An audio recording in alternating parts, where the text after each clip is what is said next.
cleaning. We're going to talk some geckos, probably see some geckos, and yeah, just have a good time. I'm also going to be testing to see if Friday is a more popular night for us than Wednesday or Monday, because I am considering what day do I officially want to bring the podcast back, the interviews back. There are a ton of live streams that happen right now on Friday nights, and so I don't know if I want to make a live stream on Friday.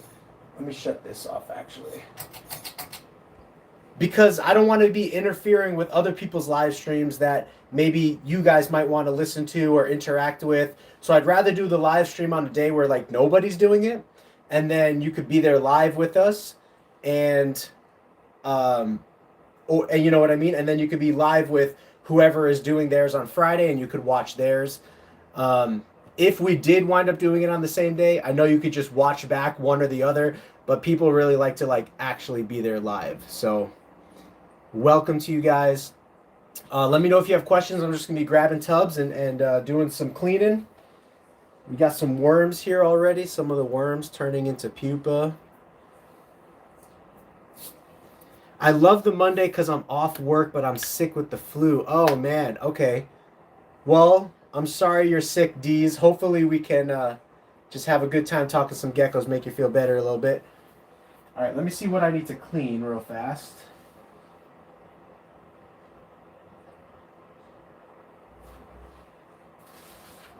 All right, we're going to be cleaning these guys to start here. So some pretty cool news.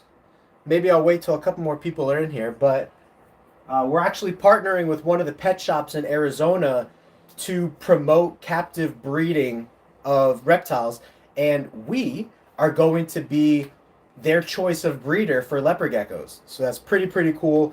That's in the making right now, and I'll tell you a little bit more of the details how that's going to work with their store, but I think that's pretty great.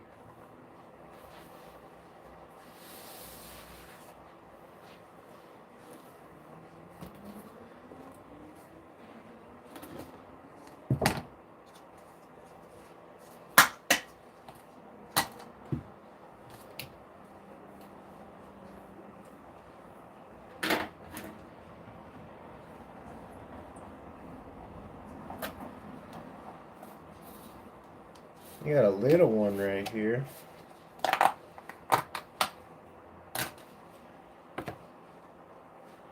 This one's just a little guy. I think he or she's maybe a slow grower, or maybe was a runt of the litter, you know. Even though we don't consider reptiles to be litters, they do have runts. They do have geckos that are less big, or you know what I mean, sometimes born with deformities compared to other geckos. So well, I get a few days to catch up on projects and cleaning now. There you go. I love to do geckos. I mean, if you're not feeling well, doing geckos, you know, in mass numbers and stuff can be pretty tough work. But if I can, like if I'm able to stand and I have energy, I'm gonna do it. But there's been times where like I really want to clean and I just have no energy whatsoever, and those are the times where I just shut it down early and I decide just to get a good night's rest and try to pick it up the next day, you know. But animals, the thing with our hobby is we're dealing with animals, right? And so they have needs, you know, they need food, they need water, and if that time comes up when you know that you're a couple days behind on cleaning already, and then you get sick, every day that you postpone it from that point forward is like torture to yourself, because you're like, man, I should have done this like 2 days ago or whatever. And I hear this same testimony from multiple people in the reptile hobby. It's like the breeders that are doing it full time, for the most part, you always have more than you can handle. Like you always do. It's just something that happens. You know what I mean? Every breeder that works with animals says the same thing. They're like, There's always more I could have done today. There was always something that needed to be done. There was always something that I wanted to do that didn't get done. Every breeder says the same thing. No breeder's ever like, you know what? I think I'm good at the end of the day. Like, things are okay. So on the rare occasion when that does happen for me, like once a month or something, I'm like, it feels really, really good to like have that pressure off of you to where you're like, okay, I cleaned the rats, I cleaned the geckos, no one needs to be bred today, no health emergencies I need to look at, things are good. But even though these are just geckos and they're pretty easy to take care of, when you start having 1,000 of them, that's 1,000 lives that's under your care that you're concerned about, right? It's 1,000 things that can go wrong. It's 1,000 possible MBD issues if you're not careful. It's 1,000 possible whatever. Especially if you're group breeding, like we're group breeding, I have to really keep track of those females every single week and see, are there any females that are getting beat up? Are there any females that are getting stressed out? You know, there's so many things to like look out for that when you multiply that number by 1,000, it really starts to, that weight of responsibility really starts to bear down on you. But thankfully, once you get a little system going, for the most part, it becomes bearable. Oh my gosh, this gecko is so nice. Holy cow. Holy cow. Oh. Let's see, it's probably going to be a little tough to tell. The color is going to get washed out by the lighting we have here, but really nice orange gecko with just this really nice stripe down the middle. I would still call it a jungle pattern because it's not the traditional banding pattern, but that gecko is going to be one to really watch and see how it grows up.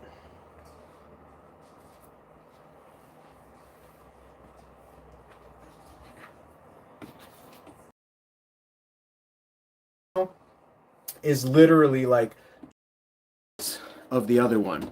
So let's see, I could show you real quick. So check this out. So you can see one sibling is literally like twice the size of the other sibling. So what I'm going to do is actually put them in separate cages. I usually give them a couple weeks to get on track, like to get on the same page with each other. And if the smaller one never catches up to the bigger one, then I'll just separate the smaller one into its own dwelling, you know. So that is what we are going to do. Yeah, I love when a good tangerine has like nice white, and you'll see that a lot of times with the mandarin stuff.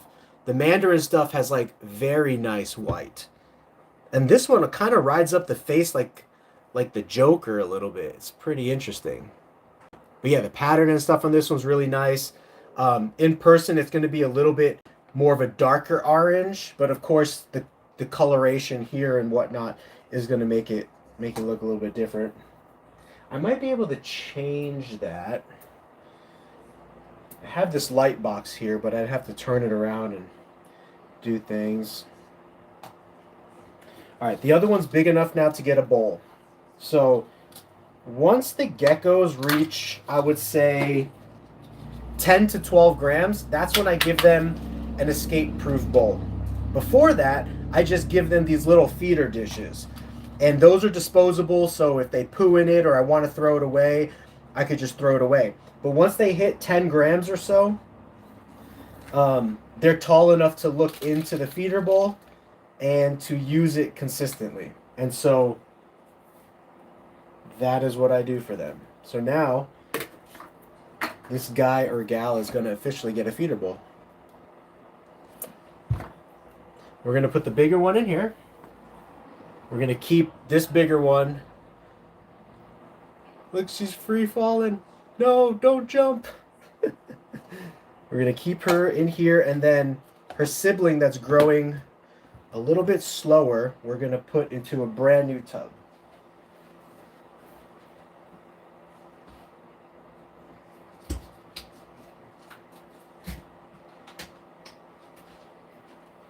So I'm actually getting ready to build a rack system for these style tubs that you can see behind me here, because those are all stacked too deep. Not, you know what I mean? Like they're the number two, like they're stacked two of them deep. So this wall, the wall that you can't see right now, is the last open wall in our house for reptiles. Every other wall in our house is taken. We have 3 bedrooms total, and every wall is taken except this wall. So I'm getting ready to build some more racking systems for this wall, and that's going to include the newer style system, which is going to be for these 3-quart tubs. These are basically 3-quart tubs. And a 3-quart tub, if you build a rack for it or whatever, or even if you don't, even if you just keep it with lids on there like that, that can hold all the way up to a subadult leopard gecko. So I normally hold 2 babies together until the babies reach about 3 months old, 2 to 3 months old, and then I'll separate them, and they'll each stay in their own little 3-quart tubs until they become fully adults. Then they'll either go into a group at 28-quart tubs, or they'll go into a temporary 6-quart tub rack, which is usually like, these guys are going to get sold, or they'll go into a 12-quart tub if I feel like if I have the space for that. But right now I'm kind of converting all of our 12-quart tubs, spaces. I'm converting that into 28-quart tub group racks. So that might not. I need to get some smaller worms real quick.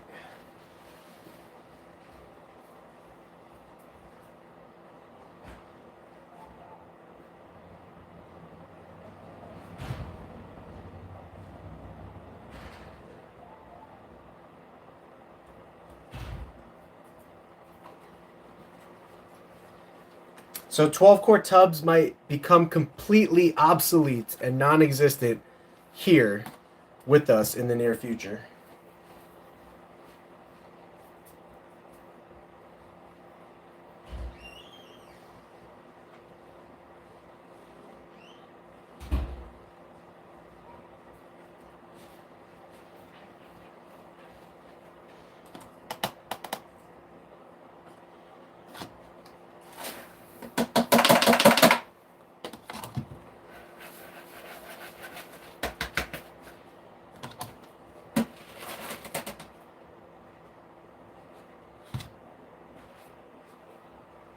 This little sifter right here, this mosquito mesh,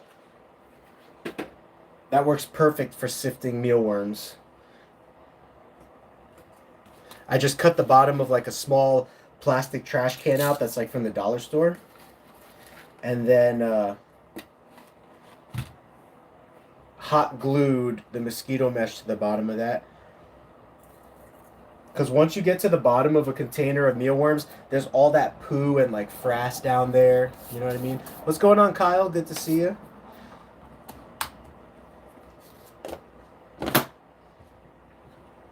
I know a big thing with lives too is consistency, right? So like the more people know that you're going to be consistent on a certain date and time, the more that they will be there.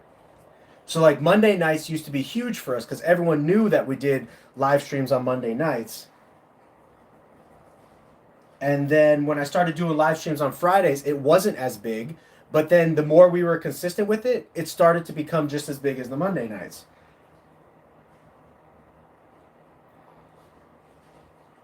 The only problem is there's a lot of people doing live streams on Friday nights, and rather than like make people choose one live stream or another, if I do the live streams on a different day, that could be better. It's better for the people because they get to interact with different lives on different days, and it's better for me because I get a bigger audience to interact with, since there's not as much competition of different live streams that are going on at that time, you know? So here we go. We just separated them now. So now they each have their own little containers.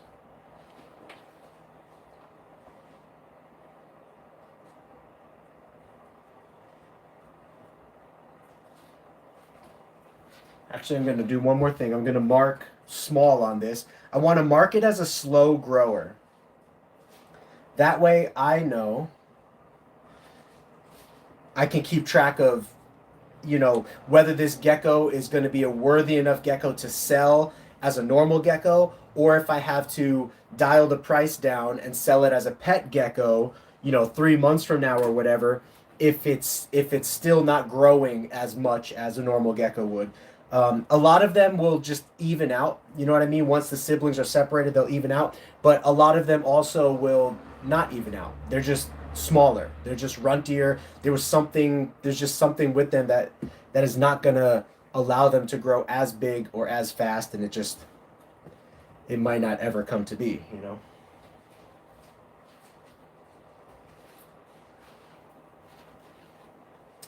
All right, let's see who we got next.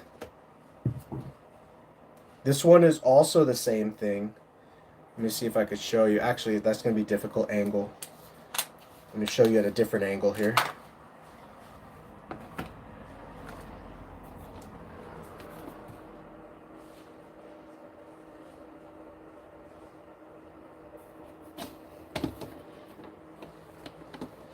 Okay, so you can see here, one gecko is definitely, let's get them next to each other.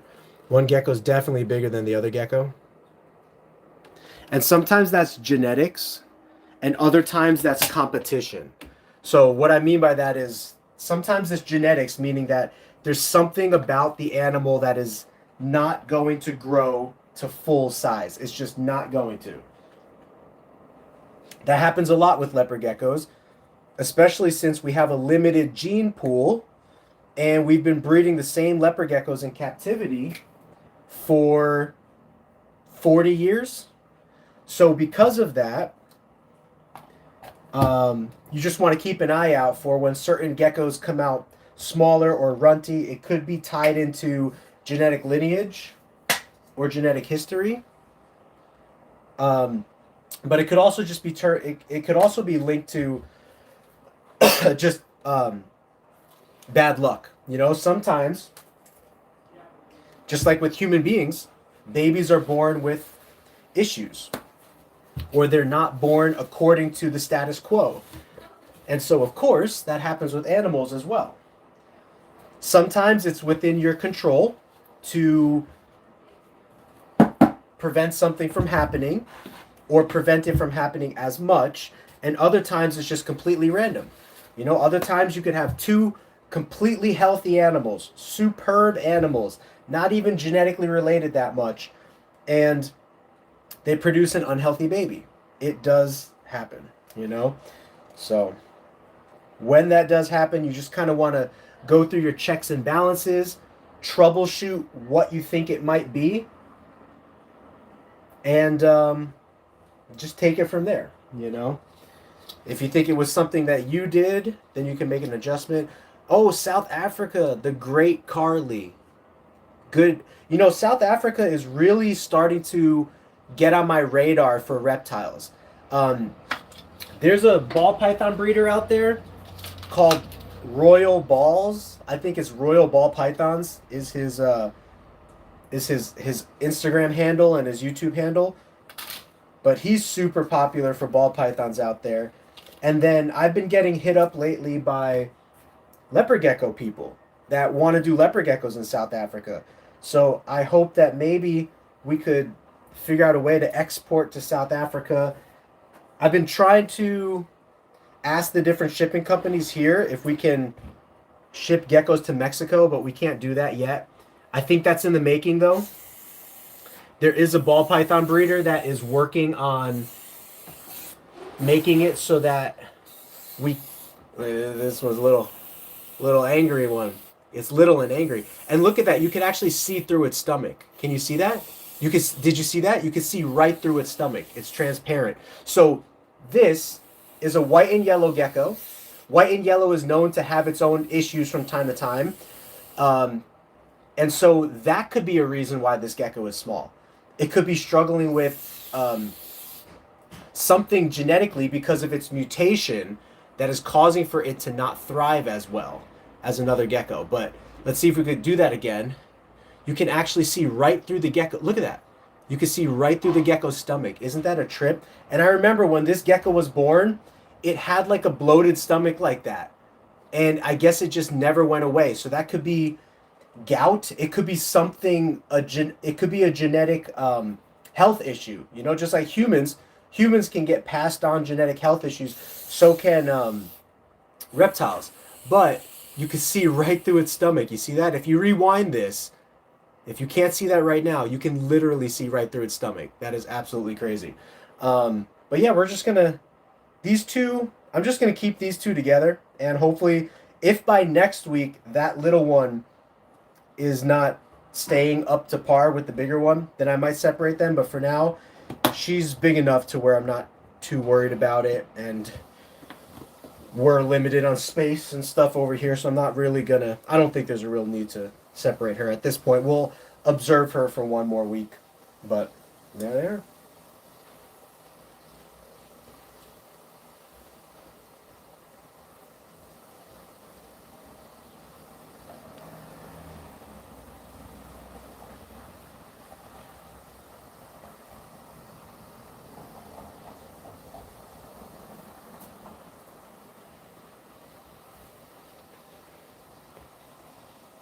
I'm the same guy from Instagram. Oh, cool. Yeah, I think I was trying to figure out how to get reptiles to you. Do you ever get issues at all with armpit bubbles? Yes. Or have you ever? Should I change my vitamin and D3?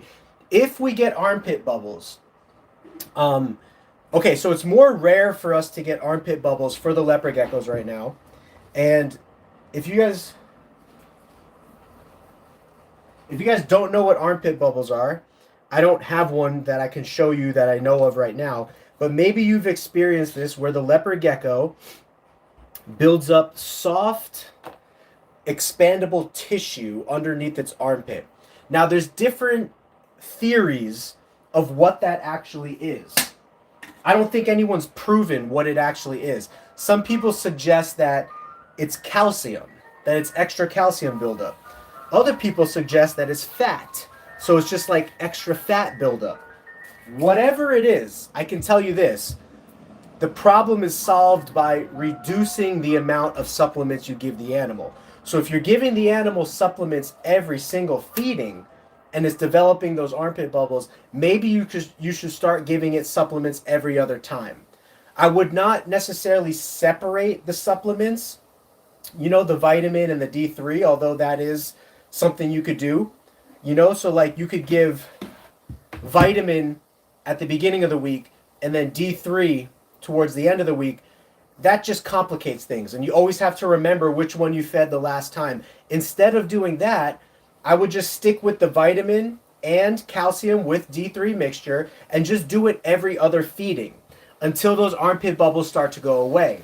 If they are getting smaller, or like if they're not getting smaller and they're not going away, then you may want to reduce it even more and only offer supplements to the gecko every 3 feedings. So let me know if that helped.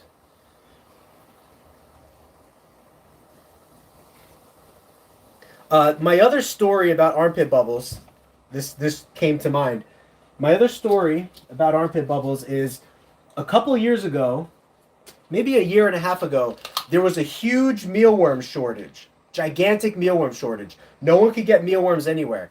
I learned my lesson from that. Now I stock up on mealworms so that I have at least a 2 to 3 week buffer of mealworms, which for me is a lot. It's like 100,000 mealworms. Like I have 100,000 extra mealworms on hand every single week in case I need it. I would have more. I would have a month's backup if I could. I just financially can't afford that, or space-wise right now. I can tell you, my refrigerator maxes out at about 200,000 mealworms. I want to say, give or take. There's probably about 200,000 mealworms in that fridge. We're currently using about 50,000 mealworms a week. So what is that? 200,000 mealworms. We're using 50,000 mealworms a week. So yeah, that's about a 3-week buffer. If something were to go absolutely haywire and we can't get a hold of mealworms, I have a 3-week buffer to figure things out. Well, back then, I did not have that buffer but I was breeding dubia roaches. And so what I did was I converted my whole leopard gecko operation to dubia roaches for like 3 months until mealworm things were back in order. That was more complicated. Dubia roaches die faster in the bowls. They escape the bowls. You have to, for some leopard geckos, you have to tongue feed them the dubia roach because the dubia roaches kind of hide underneath the lip of the escape-free dishes and they become super flat to the surface, so the leopard geckos have trouble getting them. It's a terrible experience on mass level when you're dealing with hundreds of geckos. So what was I saying? Ooh, the sunset looks so pretty right now. Check this out. Arizona sunset. Oh, it's tough to see. Hold on. It's like pink, but you can't. I don't think the camera's picking up. The camera is not picking up the pink. But what was I saying? Gosh, it looks so pretty right now. It's like neon pink, neon orange. So fun fact for you guys. My sister always used to call me weird when I was younger for this. But my favorite color as a kid was hot pink. So like if you, back then you could get like a crayon box of like 100 colors and you would have like in between colors and then you'd have neon colors. And one of the neon colors was called hot pink. You know, there was probably like neon green and neon orange and stuff, but I loved hot pink for some reason. So there's a fun fact to hold against me if you ever find the need to. But what was I saying? Can you remind me? I was saying something about the dubia roaches and the mealworms. Oh, so it was during that time when I only fed dubia roaches, as annoying as it was, I only fed dubia roaches for like 3 months, and I would say 90% of our geckos got the armpit bubbles. So what that tells me is the dubia roaches naturally have something more inside of them, whether it's fat, whether it's protein, whether it's calcium, whatever it is inside of them, they have that at a higher level than the mealworms. And so when I took the same supplementation for the mealworms and applied it to the dubia roaches, all of our geckos got armpit bubbles. And of course, all those bubbles came back down as we converted everybody over to back to mealworms. But what I was doing for that time while they were getting armpit bubbles, I don't really care about armpit bubbles too much. But if you want to get rid of them, reduce the supplementation. What do you gut load with? We do not gut load our mealworms. I give a detailed explanation of why not in our video. We have a video about how we feed our leopard geckos, what we feed our leopard geckos. We don't find the need to gut load our mealworms. Neither does Matt Baronic of Sasslebeck Reptiles and other popular big breeders. There are some breeders that preach it as if it's holy water, as if it's like the holy word and the only way to go. But I can tell you, I've never gut loaded mealworms for 4 to 5 years that I've been, well, let's say 3 to 4 years that I've been keeping mealworms in refrigerated conditions. If you do not keep mealworms in refrigerated conditions, which is what I used to do, I would keep them in oatmeal with some carrots in there for moisture and sometimes some greens I'd throw in there, right? So they're naturally gut loading themselves off of the greens, off of the carrots, which is giving them moisture, and off of the oatmeal, which is giving them fiber. But if you have the mealworms in the refrigerator, I do not gut load. I pull them straight from the refrigerator. This came straight from the refrigerator. I put them into the bowl, and then I use osteoform and Vionate vitamins, which I have a video on. It should be a 1 to 3 mixture. Osteoform and Vionate vitamins for to make sure that the mealworms are loaded with those supplements. So the mealworms eat the osteoform and the vitamins, and then the geckos eat the mealworms. At the same time, while the geckos are eating the mealworms are coating themselves lightly, even if you barely see it. The mealworms are coating themselves in that supplementation, and for that reason, I've never ever experienced any calcium issues, nutrition issues, nothing with any of our geckos that way. You could set up a few bins for worms for sure. I do this, but still purchase worms every few months. Yeah, that's another thing that I was considering too. If I wanted to like breed worms, I really don't though. As much as possible, I don't like handling mealworms as much as possible. The frass kind of makes me itch a little bit. I've heard people develop really bad allergies to it, and to be 100% honest, the allergies don't scare me as much as potentially developing like lung cancer or lung issues because you're breathing that stuff in. You know, that's what concerns me more. And so I already work with a lot of mealworms with the leopard geckos. I don't want to add to that by actually breeding mealworms and having to deal with that. But if I did, I would wear a mask. And if I wasn't talking on a live right now, I would probably be wearing a mask. Just because I think that's better for your health. It's better safety. But it's called an N as in Nancy, 95 mask. And that's used in woodworking shops. Because woodworkers are also at risk for, I think it's called like carcinoma or something, like cancer of the lungs, from breathing in all of the dirt and dust that they're working on all of their lives. And so if you're not careful as a leopard gecko breeder, you could go through the same thing. And so I highly suggest masks.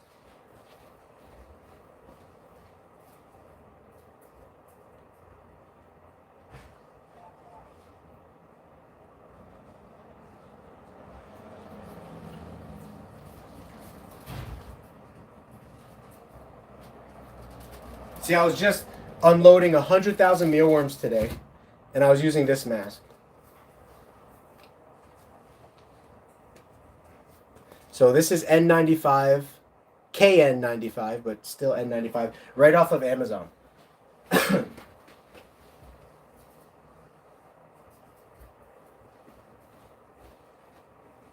right, I need to open up more rainbow mealworms. Shout out to them. Love them. I need to get rainbow mealworms on a live, right? Jillian from Rainbow Mealworms would be awesome. If I ever go to California one day, I'll try to do a tour of their facility. Actually, we're going to California in January, but we're there for the show, so. Yeah, 1 part calcium, 3 parts vitamin, correct. And that's the ratio that I suggest for whatever calcium you're using. If you're using ReptiCal and you're using like Herptivite, I would still do a 1-to-3 mixture. However, I do need to say that I think most breeders have had the best results, and myself included, on Osteoform and Vionate, which are both purchasable off of Amazon. Both of those vitamins are actually meant for other animals and not necessarily reptiles, but most reptile leopard gecko breeders in the hobby, even going back to the Godfather, Ron Tremper, and Matt Sassobek, who I look at as like a son of the Godfather, right? Even though they're completely different people, completely different businesses. And I think they did have a little rivalry between each other. Anyway, I look up to both of those guys. They both had the most success and swear by the Vionate Osteoform mixture. And so does like Gecko Boa, who's currently the #1 leopard gecko breeder in, I don't know about the world, but I'd say the United States. And then Suburban Geckos, who's like the #2 leopard gecko breeder, he uses Osteoform. So like all of these guys that I learned from made me go with Osteoform. And then there was a time when Osteoform was sold out. So I made sure I stay stocked up with that now. And I felt like my females struggled more with egg development and calcium retention. So like I really swear by Osteoform as well. It's my preferred calcium. Osteoform and Vionate, for sure. Both of those products, those are my #1s. And I know a lot of people have success with like not using that, but for me personally, if you want my recommendation, I think enough people use it to where it's justified to be called the best mixture, you know? I'm sorry you lost a... You lost a baby Pac-Man frog? That must be the cutest thing. You know, I never liked frogs. to be honest. But just recently, I started looking into like Pac-Man frogs and stuff like that. They're pretty cool. I gotta admit, a Pac-Man frog looks pretty cool.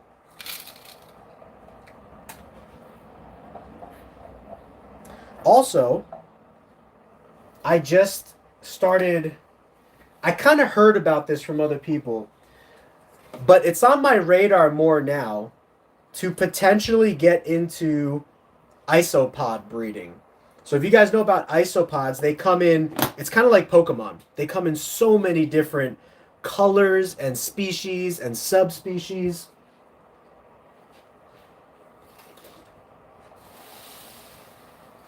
And there's this one really cool one that's like red. It's called blister isopods. And right now they are going for $100 an isopod. These things are like ants, right? They're decomposers in nature. And you can find them in the thousands in nature. But if you can reproduce them in captivity, there are people that really, really like these things. And they will pay $100 for one of them. And I don't even think that that's the highest amount that I've seen that I've heard of isopods getting. I've heard some isopods get to be $500 per isopod. That is absolutely insane that you're paying $500 for a bug that could be caught in somebody's backyard. But isopods are really popular right now.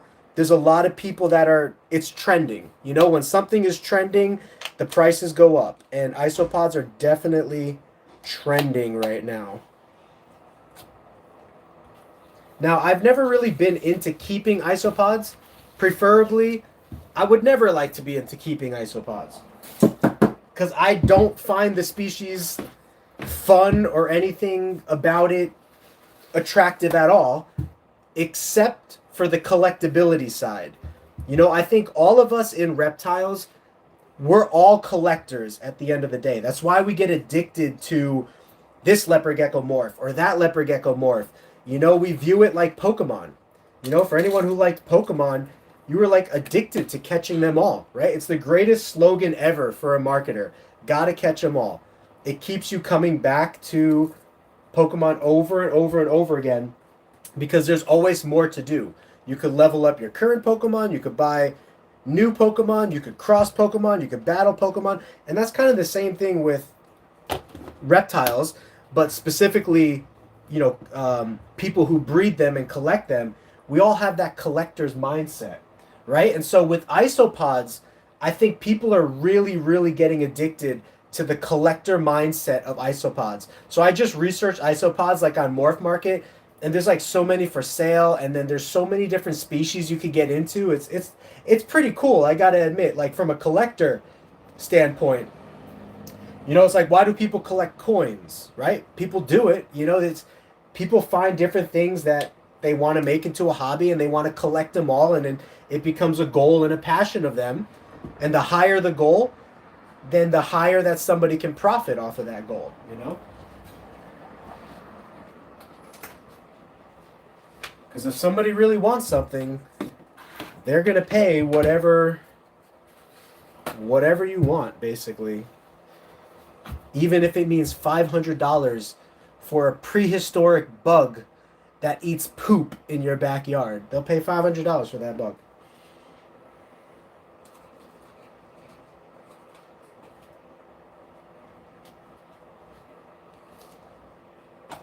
Actually, I have another tub.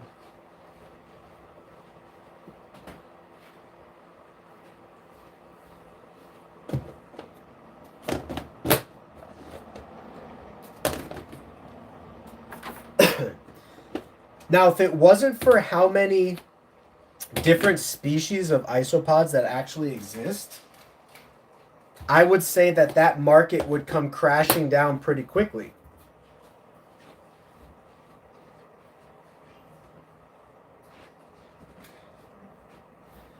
Because isopods actually produce very, very fast. They produce very well. So, one would reason to say that if they produce very, very fast, how long can that $500 price tag be sustainable? But the fact of the matter is, they're so new. There's so many new people getting into isopods that even if they reproduce so fast, right now in the market for the high-end isopods, there's always a demand.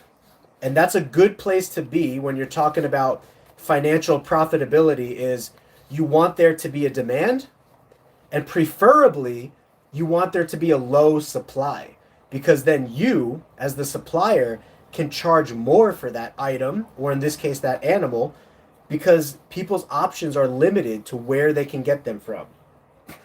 And so people just start jumping on the bandwagon of trying to be profitable with isopods, and that keeps the market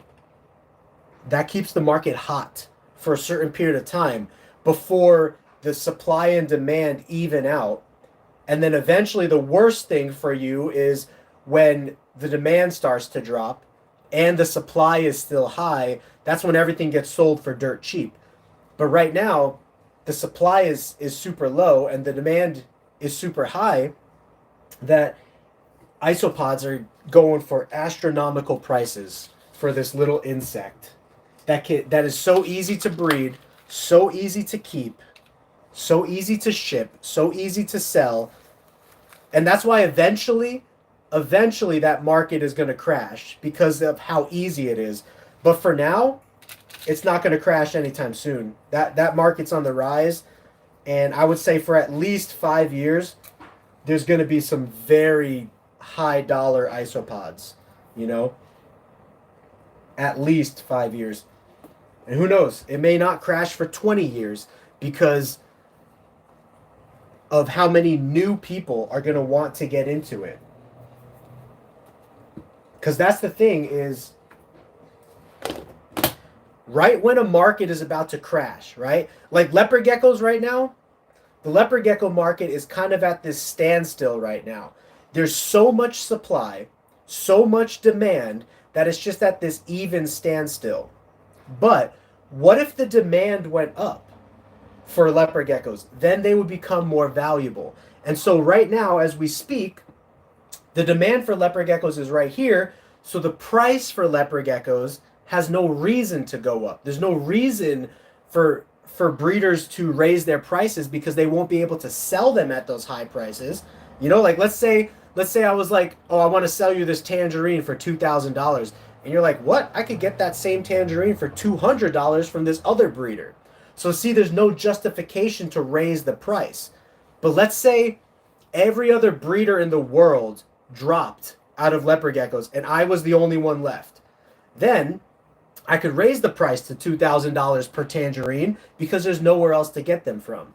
So either that happens or the demand goes up so much to where suppliers like myself and other breeders, we can't keep up and we don't have what you're looking for. So when you do find it, it's going to be super, super valuable.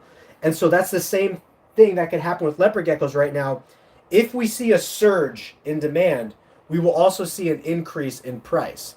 But right now there is no surge in demand. It's just staying stagnant. But with the isopods, there's a huge demand right now and there's a less supply. So everybody's asking for a gigantic amount of money for these bugs.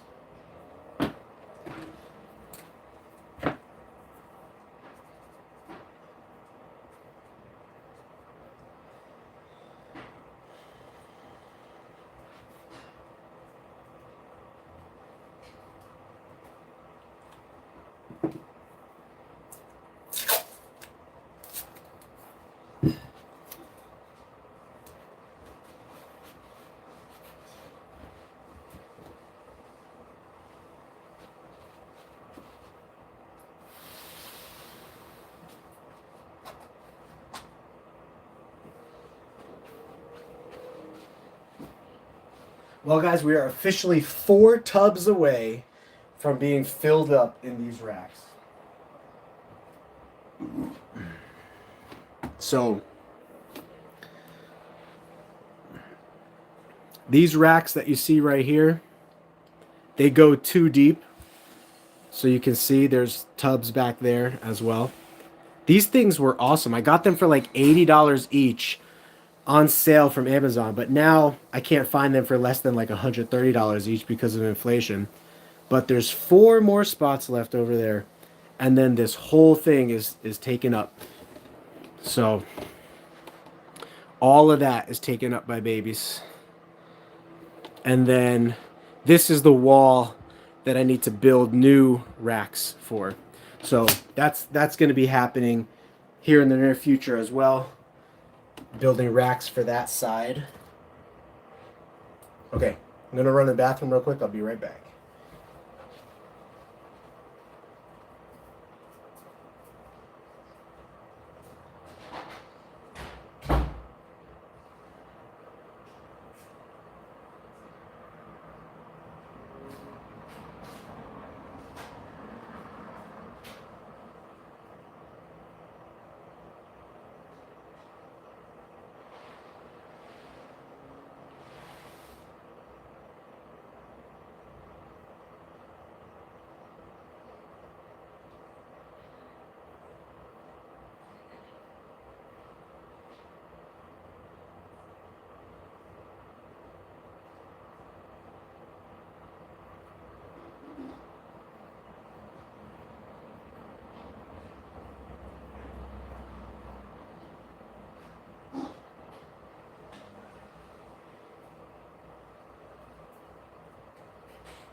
I should have known isopods were on the rise a couple years ago because I was at I was vending a show, and we had dubia roaches there, and this girl came up to the table all excited, and she was like, "Oh, are these isopods?" Because baby dubia roaches do look like isopods. And I had to be like, "No, these are dubia roaches."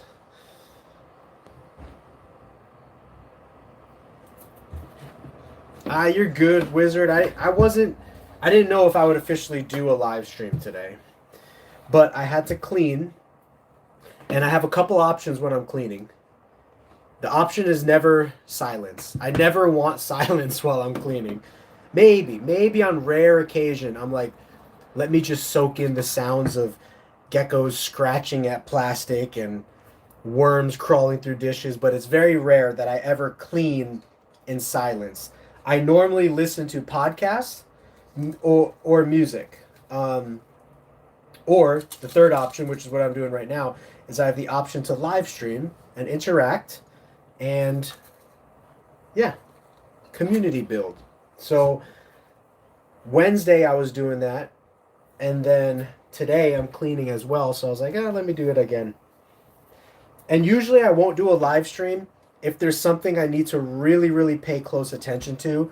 So like I never say never, right? But I'll never do a live stream while I'm collecting eggs, because there's certain data and information that I need to be tracking for collecting the eggs to where I don't want to mess that up. And when you're live streaming, you can easily get distracted because you're talking to people and all that kind of stuff, you know?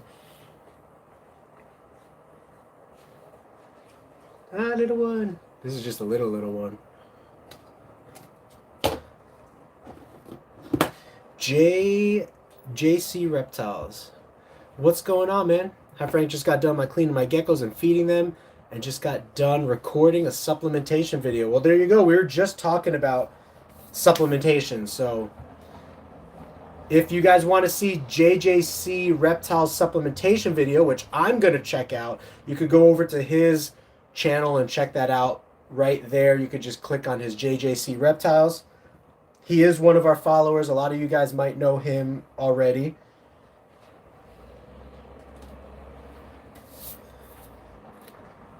But I'm interested to check it out.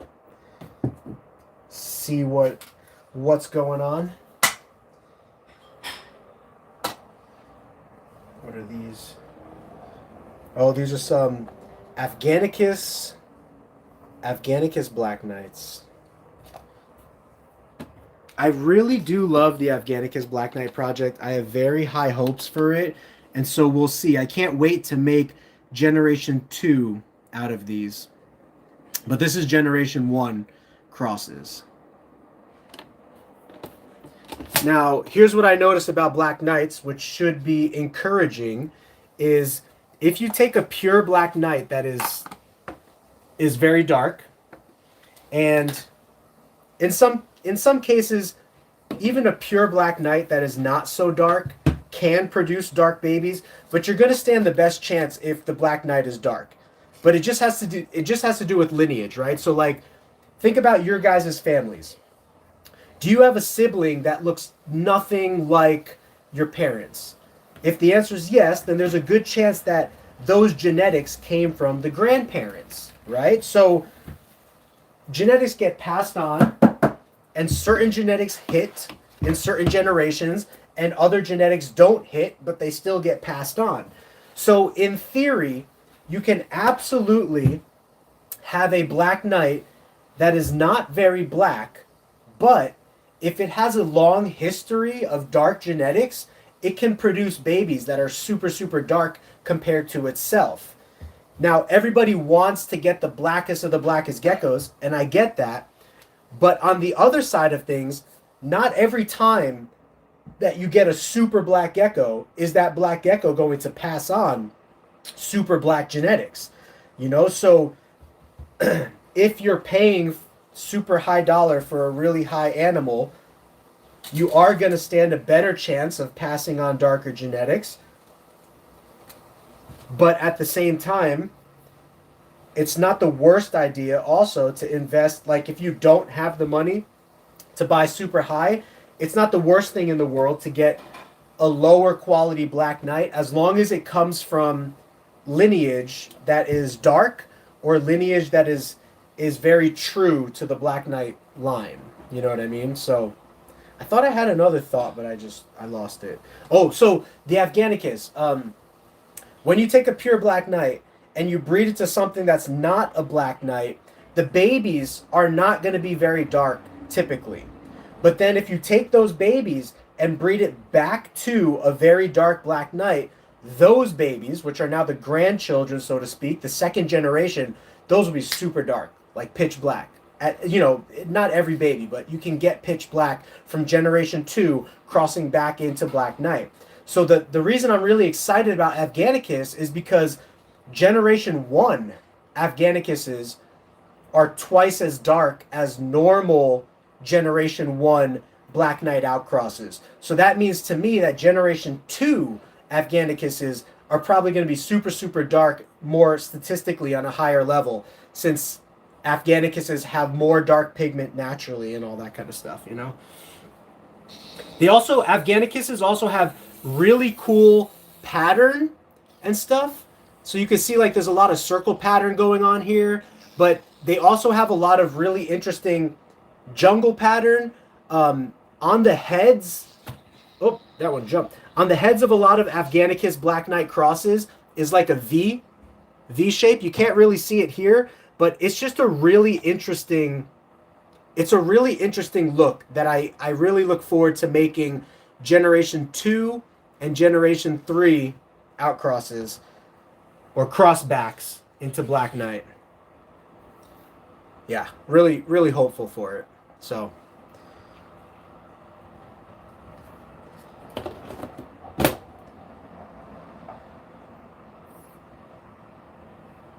you have a teacher that says you can't listen to music because it does not help her. So yeah, that's a weird one.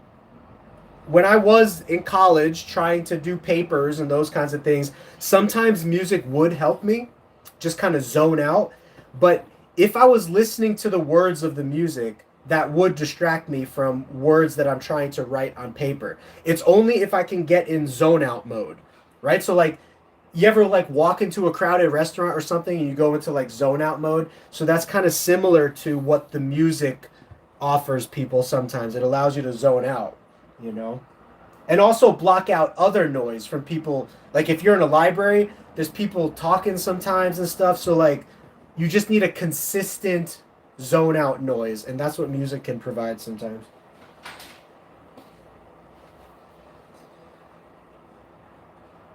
You got a load of polys in your garden. Yeah, I kid you not. The other day, I collected like 150.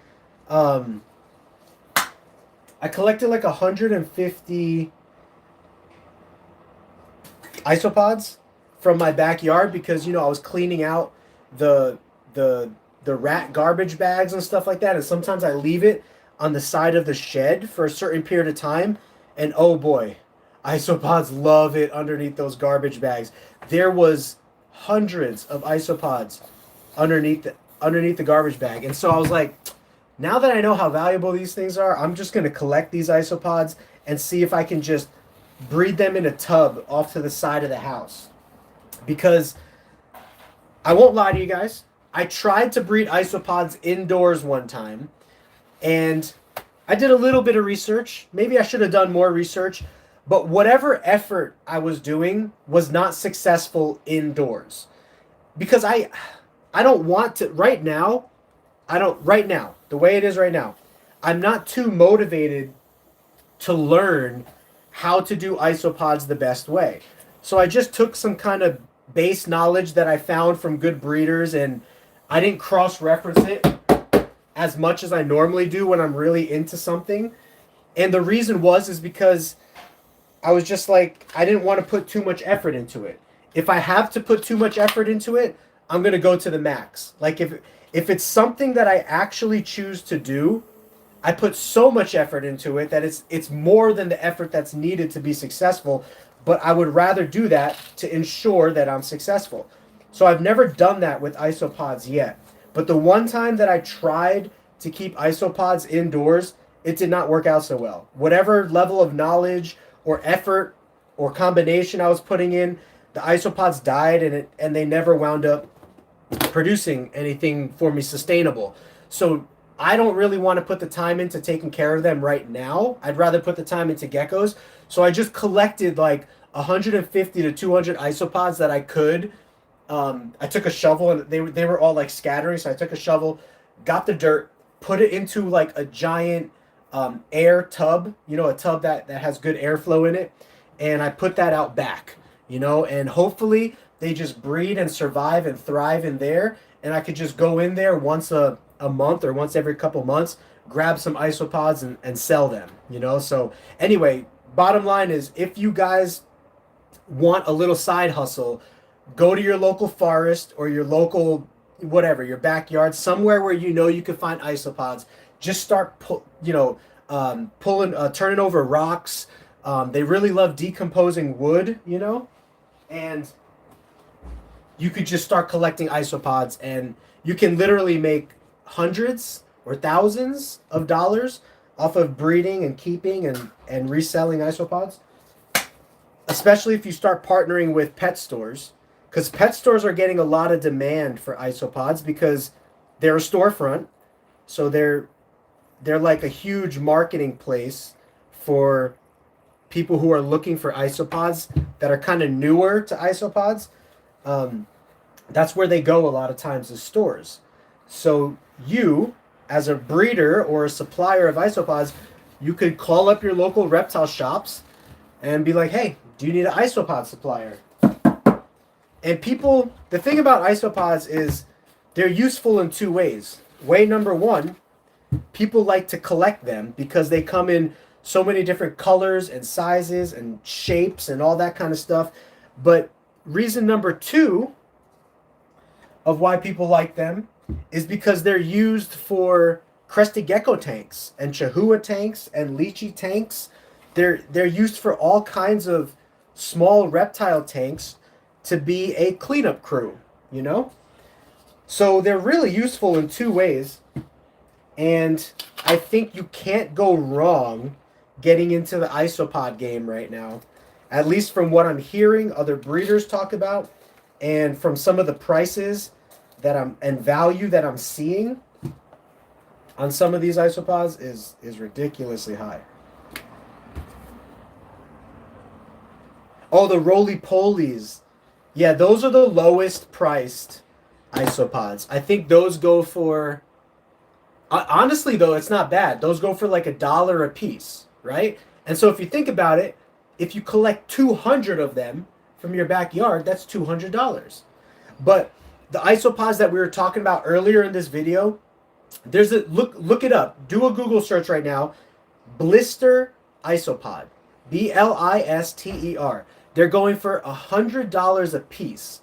And they're beautiful isopods, don't get me wrong. They're like red and yellow and black. They look really, really cool. But they're going for $100 a piece. And I don't even think those are the most expensive isopods.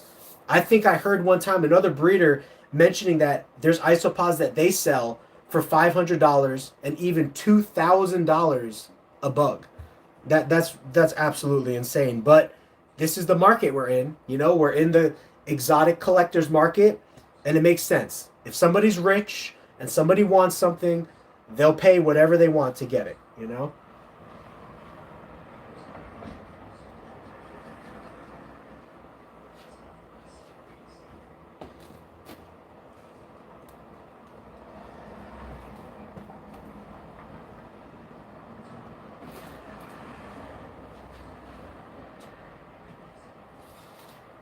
Okay, now this part is important. I need to write down which rack I just cleaned and what today's date is. So today is 11/11. Make a wish.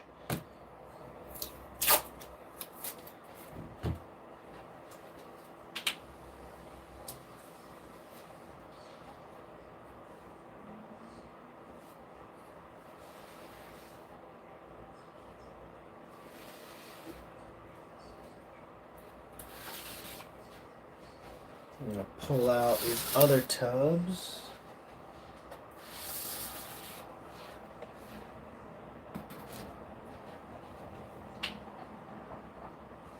I did have this one gecko escape on me in here the other day, and then thankfully I walked in the next day, and then I just found it crawling on the floor because I actually looked for it. I looked in between every cubby for it, and I was like, that's it. I mean, I can't put any more effort into this. Otherwise, I'm going to tear apart the whole room. So I was like, I'll just let it be. If I find it, I find it. If I find it a month later, if I find it 2 months later. Thankfully, I found it the next day. As soon as I open the door, I see it crawling onto the bottom of the shelf. I'm like, I gotcha.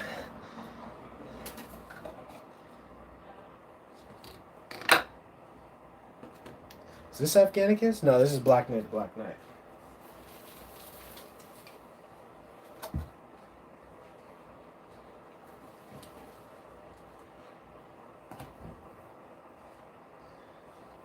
Yeah, my zone. Oh, no. Yeah, my problem is I zone out completely and don't do anything. Yeah, done that before too.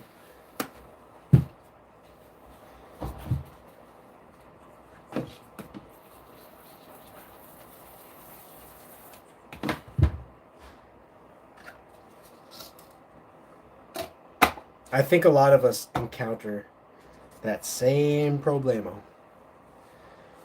How long do you spend cleaning?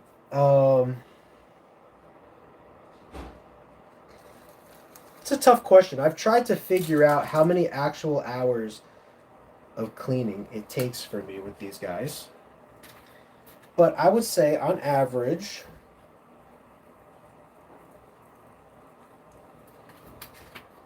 I would probably say on average I may spend about 4 to 5 hours a day just cleaning. But there's so many other things that need to be done. There's people that I need to talk to. There's pictures that need to be taken. There's website that needs to be updated. There is research and development that needs to take place as far as me finding new ways to sell my animals, me finding new animals that I want to get into, me looking into the logistics of booking shows and events. You know, so there's a lot of other things that go into it. But I would probably say just cleaning every single day is probably average 4 to 5 hours. There might be some days where it's much longer than that, but I'd probably say I try to keep it around 4 hours of just cleaning. Because anything more than that becomes too burdensome, you know what I mean? So I would rather split it up. For example, let's just say, hypothetically, over the next 2 days, I knew that there was going to be 8 hours worth of cleaning that I needed to do. Instead of doing all 8 hours in one day, I'd rather split it up and do 4 hours in one day, 4 hours in another day, because you're leaning over a table and you start to feel it in your back. You start to feel it in your neck, you know, and 4 hours of leaning over a table. I mean, I do take breaks and stuff, but I'm just saying 4 hours of leaning over a table, it's a lot of stress of gravity on your neck, your back. The work you're doing is very repetitive. The air you're breathing in is not the cleanest air. Like I said, you're breathing in mealworm frass and calcium powder and poo from your reptiles. You're breathing all of that in. Ammonia. You're breathing all of that in for 4 hours. If you were to do that for 8 hours, that would just be worse on your health, worse on your body. So I would rather break the cleaning up into 2 days. And so at the start of my day, or I should say this, at the end of every day, I write down the priorities for the next day. So like the priorities for today was to ultrasound the ball pythons, clean the leopard geckos, and pick up mealworms. So like I had 3 priorities. I need to make sure that I get these 3 things done. And then like advertisement, making videos, making reels, doing live streams, all of that's like bonus stuff that I can add into my day. But these 3 things absolutely need to get done. And so that's the way that I look at my day. You know what I mean? One day I might wake up and it's like, okay, ball pythons need to get done today, which I actually don't think I'm going to ultrasound ball pythons tonight. I think I may feed them instead. So I might sometimes I change the priority based off of what time of day it is and what still needs to left be done, you know?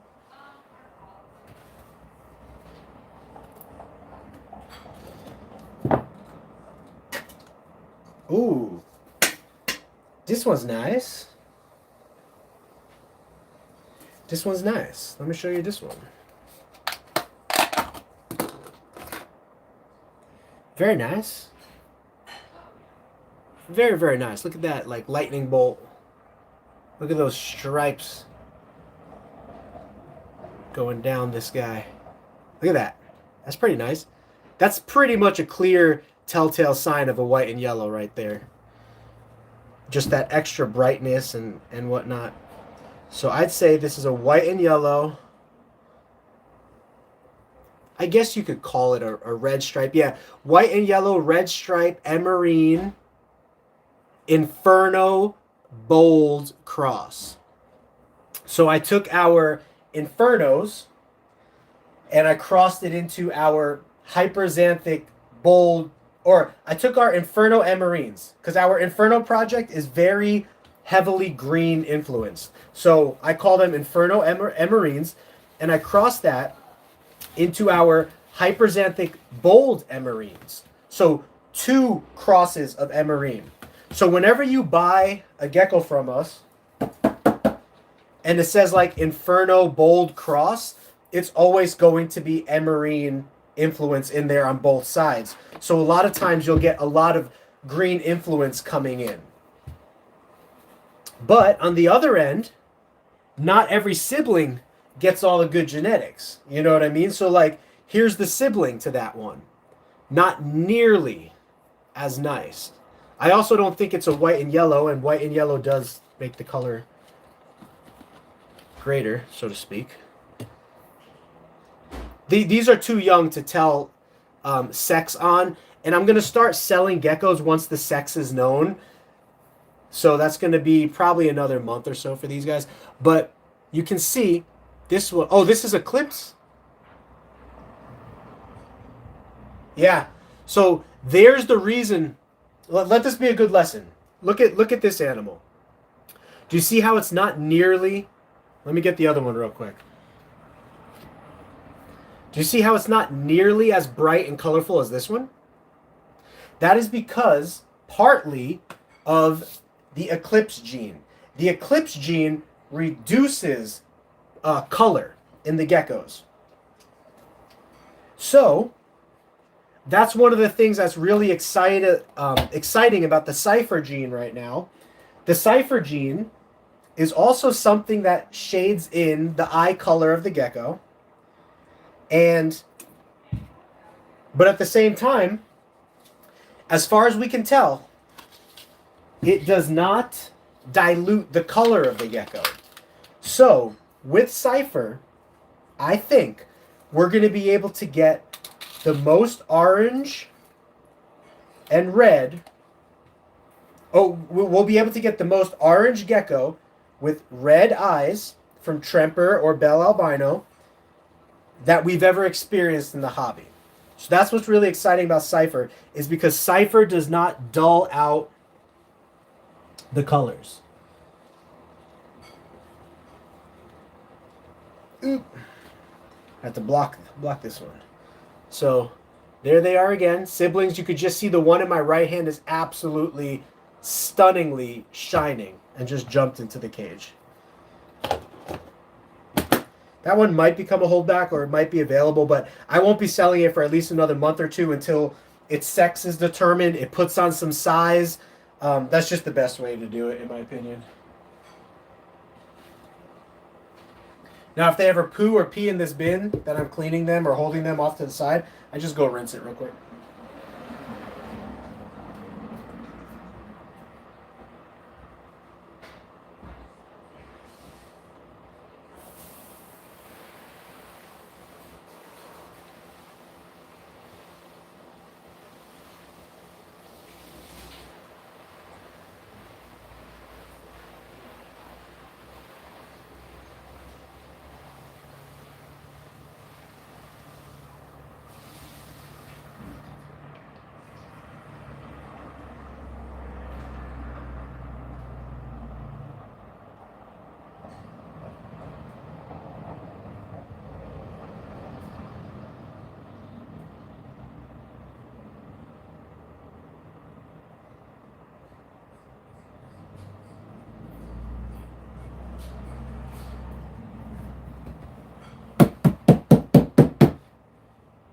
Alright, so that bit is good. We do not have Cipher right now, and the reason for that is because it's very expensive, and I'm limited on space as far as projects that I can work, and so I would rather focus on what I'm doing right now, which is high quality tangerines, white and yellow, snow, and black knight. Those are my 4 projects, along with wild types, that I'm really invested in. And if I do really well with these 4 projects, I can have the money that I need to buy into Cipher when the time is right. So what I would like to eventually get for Cipher, Cipher's at the beginning stages of right now. Right now, Cipher does not look good at all. It's pale yellow. It barely does anything to the gecko. There's no great looking Cipher out there right now yet. But looking at the signs of everything with Cipher, I think that Cipher is going to be a very competitive gene in the market over the next 2 to 3 years, because already people are starting to make Ciphers or het Ciphers that have a lot of tangerine in them, a lot of color in them. And so that means that we're getting closer to visual Ciphers that have a lot of tangerine in them and a lot of color in them. But up to this point, there has not been a lot of Ciphers that have a lot of color in them. And so that's going to be the biggest thing upcoming for Cipher, is color. That's what we really need to keep our eyes on. So instead of taking time and space away from what I'm already doing, I'll let somebody else spend the money on it, work the project, and then I'll take the profits off of my Black Knights and my Mandarins and those things that I'm doing. I'll take the profits from that and buy into Cipher, and then start working it in my collection.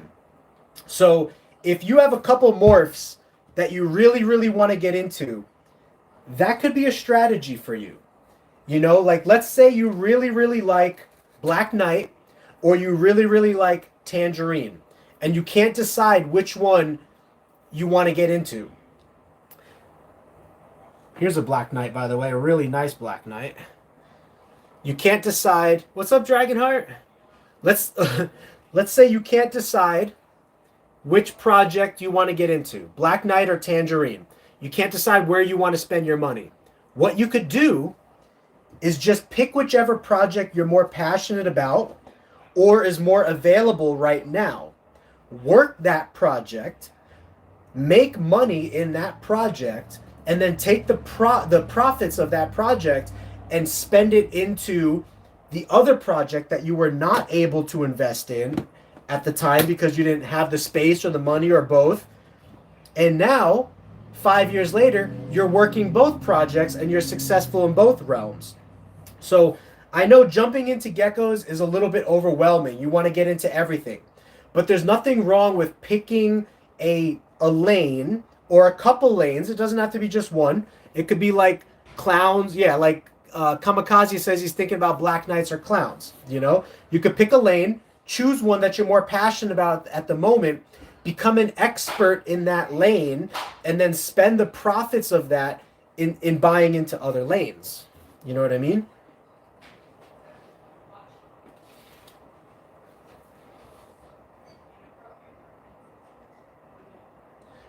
Our Black Knights are going good as well. We were just showing off some Black Knight Afghanicuses. I'm really excited about Black Knight Afghanicus, Black Knight Fasciolatus, Black Knight.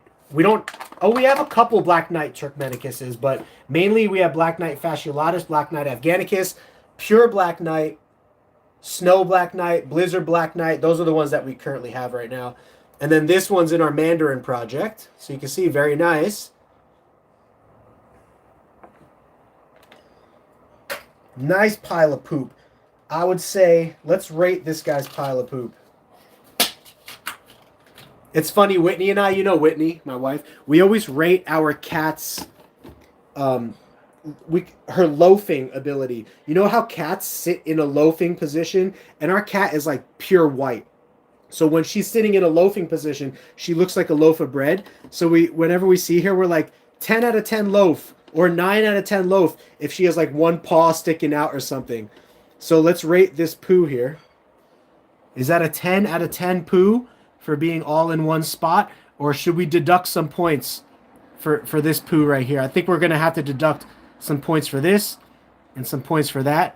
I give that, what do you think, guys? 9 out of 10. I give that a 9 out of 10. We're going to deduct one. We're going to deduct half a point for that and then half a point for that being out of a line. Other than that, that's a pretty good poo right there, all in one spot. What would you guys rate that? You guys let me know your thoughts. And the reason I like a good poo that's all in one spot like that, I could take the napkin, fold it in half so I don't have to touch any poo, and just wipe it down real quick. Clean.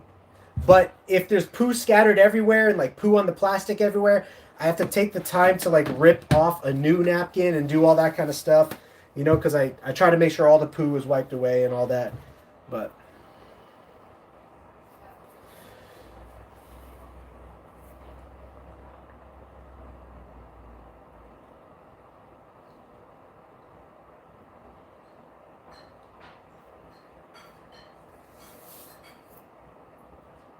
eight out of 10.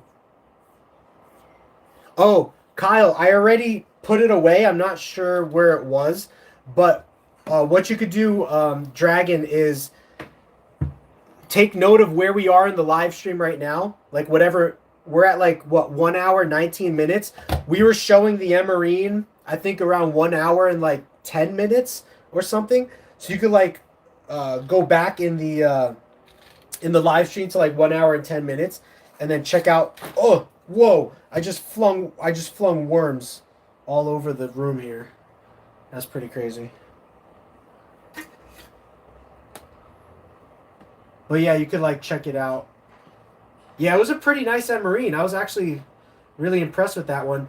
And that was just a Generation 1 cross from our Inferno Emarine to our bold emerine. I'm really excited though for our mandarin crossed into white and yellow, because I think our mandarins, especially as we produce generation 2 mandarins and generation 3 mandarins that are more and more red or more and more orange, once you combine those with white and yellow, you're going to get some really, really amazing contrasted animals. White and yellow and red stripe are the key to making more neon animals. You know, animals that are like more neon color, you want to make sure that they have red stripe and or white and yellow in there. So my theory or my strategic plan for breeding leopard geckos has always been this. Let me make the best that I can of tangerines, and then let me make the best white and yellows, and then let me make the best black knights. So the best of the best of the best, and then start crossing them into each other and creating crosses, and then obviously crossing them back to further the looks that we're going for. That's always been my passion. Instead of taking, like, let's say a tangerine, instead of taking a tangerine that's not so good and pairing it to a white and yellow that's not so good, you might pop out some okay babies. But to me, what I would rather do, if you have the chance, not everyone has the chance, if you have the chance, breed for the best tangerines in your collection for a few years in a row, 2 to 3 years in a row. Also breed for the best white and yellows in your collection 2 to 3 years in a row. Then cross them. And then cross those babies to each other or cross them back to their parents. That's when you're really going to see a lot of explosion of color, because you've already selected the best tangerines, the best white and yellows, and you began to put them together. So anyway, that's my vision. That's how my brain works when it comes to the breeding side of things. Not everybody might want to do it that way or care to do it that way. This is a generation 1 mandarin crossed to inferno emerine. So beautiful. I love this. Because it's Tremper albino, we'll probably wind up selling this gecko when the time is right. I mean, technically it's big enough now, but one thing that I'm starting to practice is I want to wait until the gecko is sexable. I want to wait until I know sex, because people really want to know if it's male or female, so it makes that more desirable, more valuable. And then also when you're shipping off these geckos, if they're going through, yeah, it kind of does look like a lava, right? If they're going through hot or cold climates, that is stressful for the animal. And if the animal's too small, it could wind up causing a stress death. That has been recorded and has happened with other breeders. It never happened to me, except I might want to say twice now. Let me explain both times. So I don't know if these situations were related to the stress of shipping, or I don't know if it was related to something going on in the care of the person that had these geckos. But there was one person that ordered a gecko from me. Ooh, this Black Knight is super nice. There was one person that ordered a gecko from me last year, and against my better judgment, I sent the gecko out.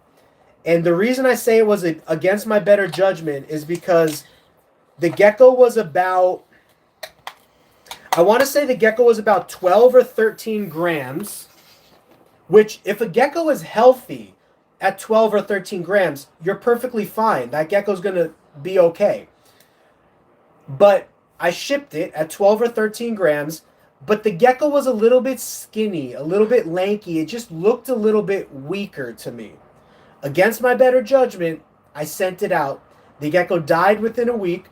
I fully refunded the customer for that gecko. Okay. The customer comes to me the next year and buys a different gecko that is also about, I think it was 12 to, maybe this one was like 15 grams. And this one had no, to me, this gecko had no signs of weakness.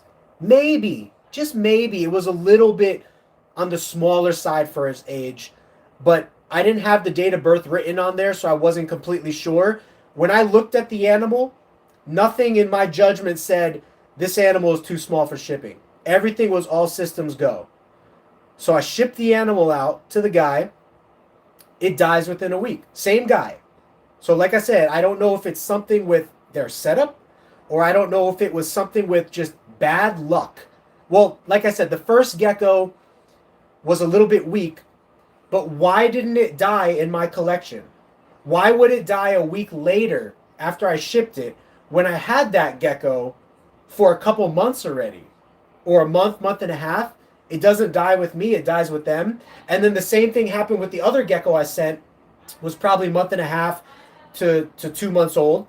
And I sent it to them, and it dies within a week. Well, why was it alive for 8 weeks with me, and then it dies a week with them? The only common factor is shipping.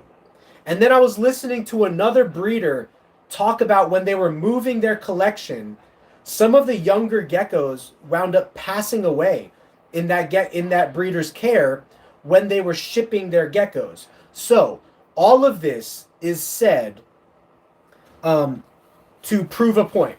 To prove the point that I think, in my growing experience, because we're all growing and learning, in my growing experience, I think the bigger the gecko is, the better it's going to take the stress of shipment. Because remember, anything can happen in shipping. A FedEx worker could kick the box, could slam the box, could drop it off on their doorstep, and it could be sitting there for 5 hours and 30 degrees. Any of that can happen, and that's all really stressful on your animal. And if your animal is just a little bit sensitive or a little bit weak, it could have a heart attack, or it could have stress-related hormones build up in their body and die within a week, like what happened with me and what's happened with other breeders. You know what I mean? So, to be on the safe side for the health of the animal as well as your financial wallet, it's better to ship geckos out at bigger sizes. Now, those are the only 2 geckos out of, let's see, how many geckos have I shipped by now? I've probably shipped over 100 geckos by now. And it was only those 2 geckos. Yeah, it's got to be over 100. Maybe even like 150. But it was only those 2 geckos out of, let's just say, 100 to 150 geckos that I ever had an issue with. And again, I don't know the conditions they were kept in when they were there, to be exact. But both of those geckos died shortly after shipping. Even if there was something, like health-wise wrong with the animal when I sent it out, it should last well more than a week. You guys know. Have you guys ever had leopard geckos that are unhealthy, or leopard geckos that are really skinny, or leopard geckos with MBD? They put up with a lot. It takes months before those animals die. You know what I mean? Sometimes even years. We've all seen those videos on YouTube that have super, super skinny leopard geckos. Super, super skinny leopard geckos that died after 2 years of not being fed and malnourished. So leopard geckos are very, very resilient. If a gecko dies within a week of being shipped, something caused that death to pile up on that animal, and it was probably the stress of shipping.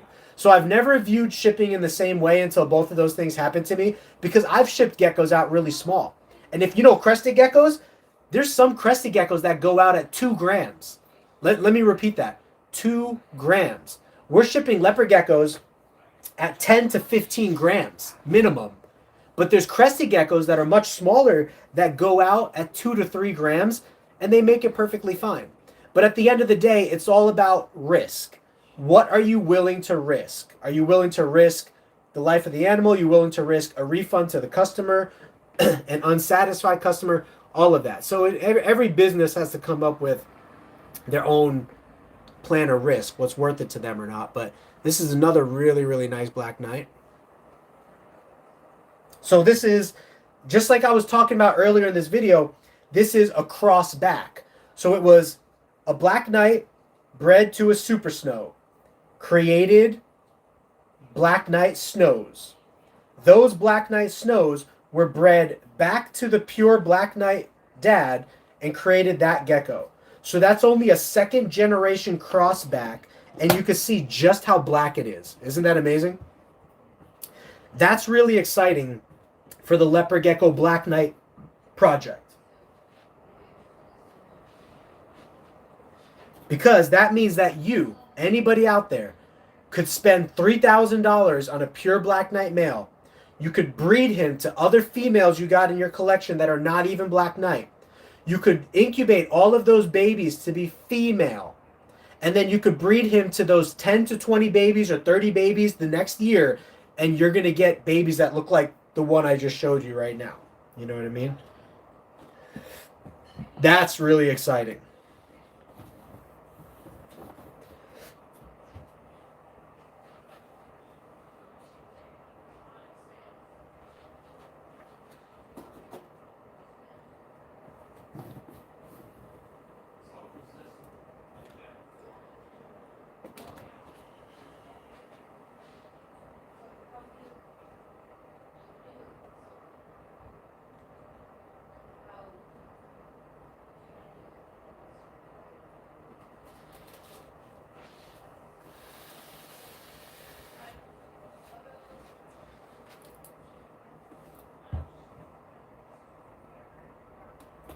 What's going on, Henry Hicks? It took 4 weeks to pass. You mean like after shipping, or it passed after 4 weeks when you received it in, or? But yeah, I mean, that kind of stuff definitely does happen. So like, the more that we can find out how to prevent that, the better. And size is a big thing.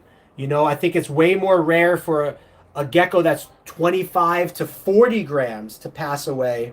Oh, it passed away after being born, yeah.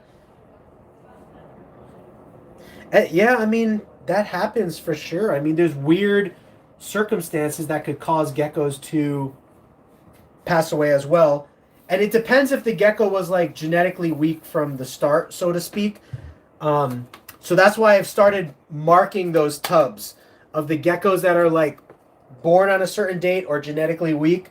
I mark those so that I can study them and not like accidentally sell them as a healthy gecko if it's not. You know what I mean? Your thoughts on Supergiants being the future for leopard gecko hobby? Rancho, who said that Supergiants are the future? I'm just curious. But you guys tell me. What do you guys think about Supergiants? Here's why I don't think they're the future of the hobby. I think they get too big for people to take care of on mass level. I think there's not enough momentum of people that want to get into breeding them for them to completely take over the market. I think they're super behind on color and contrast compared to regular leopard geckos, that I don't think that's ever going to catch up. And for that reason, I don't think people are ever going to fully jump on board. You know what I mean? As far as taking over the market, I think there will always be people that are into it, but I don't think it'll ever take over the market. That's just my personal thoughts. I do like Supergiants. Actually, I'm getting ready to sell my Supergiant. I've held on to him for so long. He's a Supergiant Tremper albino, but it's time for me to sell him because I thought I was going to like breed him into Black Knight and do all kinds of other stuff with him, but I'm not. Actually, I might breed him into Turkmenicus and stuff. I tried that last year. I didn't get any babies from that pairing. I didn't have a bunch of extra Turkmenicus last year, but Turkmenicus is a really, really big gecko. Supergiant is a really, really big gecko. If you combine those two, in theory, you should get even bigger geckos. And so, as far as Supergiant is concerned, that's my biggest passion right now. Because here's what happens. If you were to try to take a supergiant and breed it to a black knight, it won't work. The male will not be able to get into position, and he could kill the female with his big jaws. If you try to do the opposite, if you try to take a male and breed him to a supergiant female, it won't work. At least for me, it didn't work last year. But that was only one or two geckos that I tried it on. But a smaller male is going to have difficulty locking with the bigger female. And a smaller female is going to have difficulty locking with the bigger male. So what needs to take place is incremental increases up to supergiant. So for example, if you want to create a supergiant black knight, you have to take a black knight and breed it to cleaner genetics to create bigger black knights. Once you get those bigger black knights, you can then start crossing those into supergiants. So that's the transition that would need, in my opinion, to take place. I don't think you could take a supergiant and breed it to a regular black knight, because a regular black knight's all small and runty. You know what I mean? That's not going to work. And so for that reason, that's why black knight supergiants have never really taken off yet. You know what I mean? Even though there's a lot of people that really want to try it and really want to do it, you know? I even want to try it and do it. But here's my thing. I would like to create the biggest leopard gecko possible. That's not anger mind you or anything like that. And I did that. I tried to breed a black knight male to a giant female, and he couldn't lock her. He tried for days and weeks. I've tried to repair him and repair him. He would be at it for like an hour trying to pair her.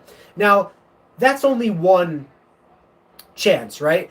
The more chances you try, the more black knights you have, you're going to be successful at some point.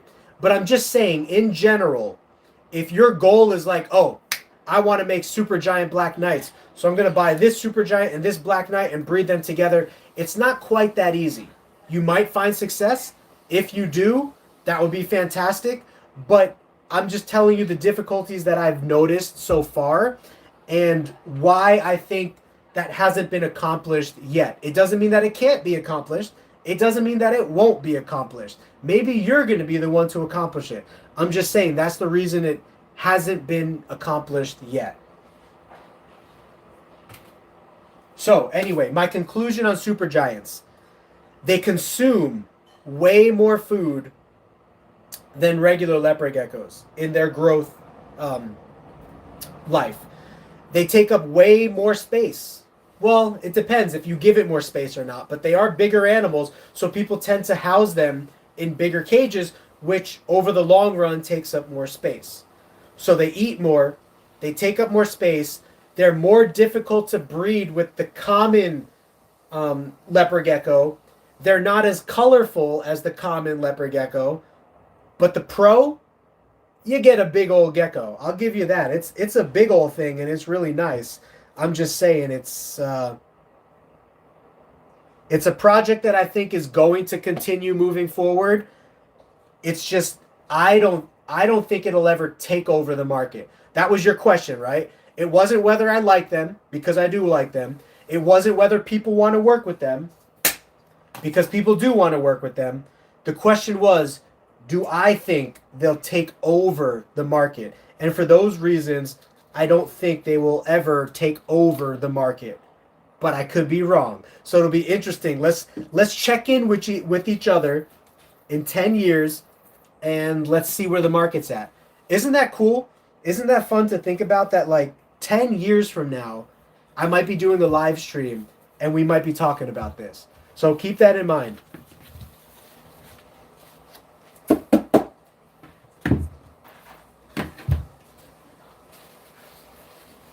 I have a female that's 11 inches long and weighs 101 grams.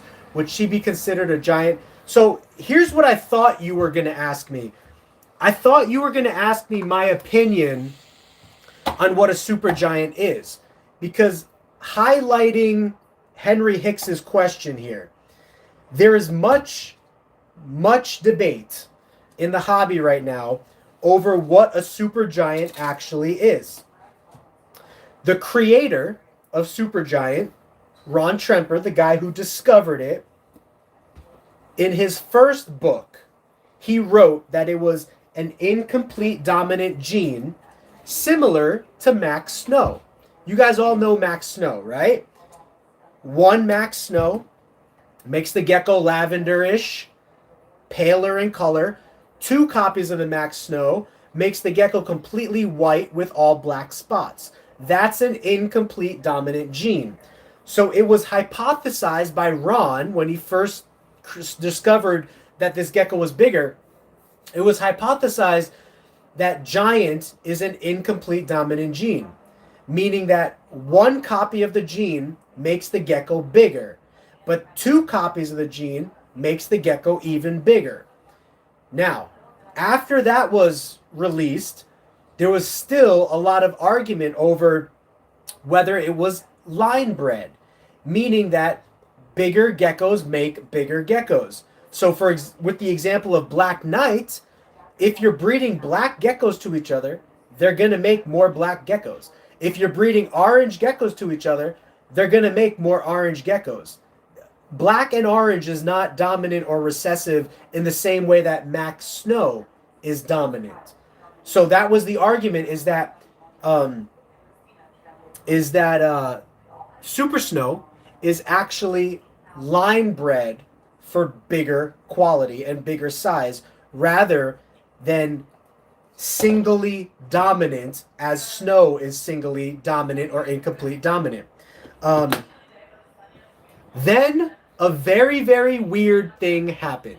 And I would say most people in the hobby right now, if you were to ask most breeders in the hobby this very second, I've heard more breeders say that they think Supergiant is line bred, meaning bigger geckos make bigger geckos. It's not dominant. It's not incomplete dominant.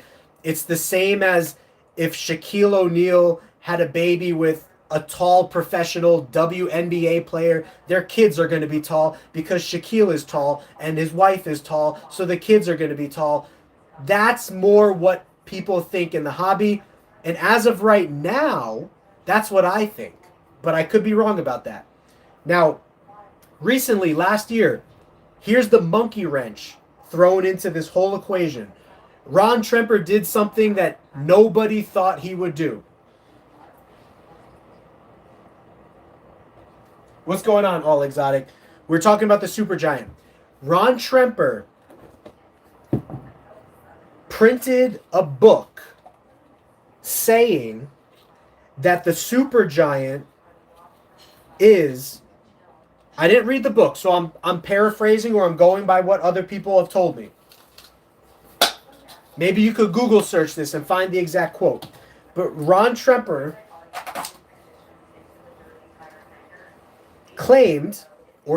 is claiming right now that Supergiant is a recessive trait, similar to albino.